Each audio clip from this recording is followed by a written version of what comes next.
अब मैं अलीगढ़ से तशरीफ़ लाए अपने मजलिस के एक शोला बयां मुकर्रर फरहान जुबैरी साहब से मैं दरख्वास्त करूंगा कि आएंगे और 2 मिनट में अपनी बात रखेंगे। फरहान जुबैरी साहब।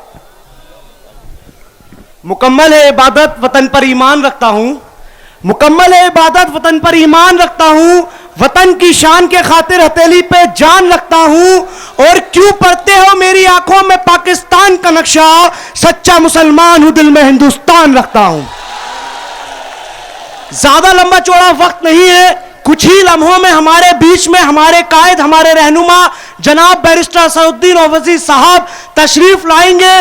तो हमारे प्रदेश अध्यक्ष जनाब शौकत अली खान साहब, हमारे प्रदेश महासचिव डॉक्टर पवनराव अंबेडकर साहब, पश्चिमी उत्तर प्रदेश के प्रभारी मेहताब चौहान साहब और उत्तर प्रदेश के सचिव इमरान बोबी साहब और फिरोजाबाद की गयूर नौजवान साथियों, बुजुर्गों, बच्चों और मेरी इज्जतदार माओ बहनों, सबको मेरा अस्सलाम वालेकुम व रहमतुल्लाहि व बरकातुहू।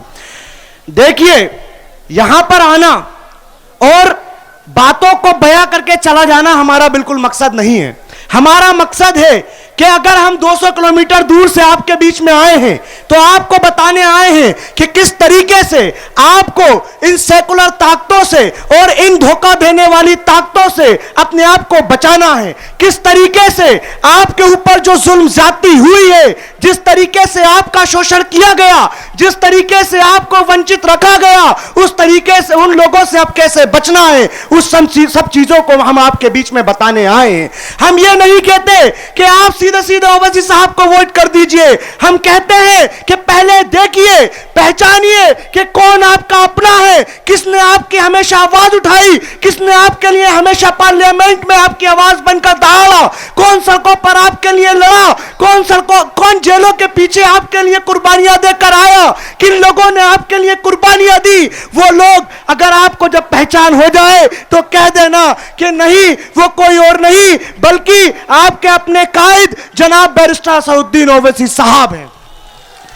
यह बात हम ऐसे ही नहीं कहते, ये लोग हम पर इल्जाम लगाते हैं। ये कहते हैं कि AIMIM जो है वो बीजेपी की बी टीम है, ये बीजेपी को फायदा पहुंचाने आए हैं, ये बीजेपी का हमारा वोट काटने आए हैं। तो मैं कहीं दूर जाने की जरूरत नहीं है, मैं यहीं का एग्जाम्पल देके समझा देता हूं। फिरोजाबाद के अंदर जब लोकसभा का चुनाव हुआ था 2019 के अंदर, तो आपको मालूम है इसी लोकसभा से शिवपाल यादव भी लड़े थे, इसी लोकसभा से अक्षय यादव भी लड़े थे। और फायदा किसको हुआ था?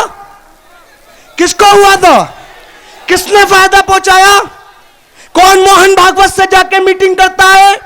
कौन मोदी को प्रधानमंत्री बनने की शुभकामनाएं और दुआएं देता है?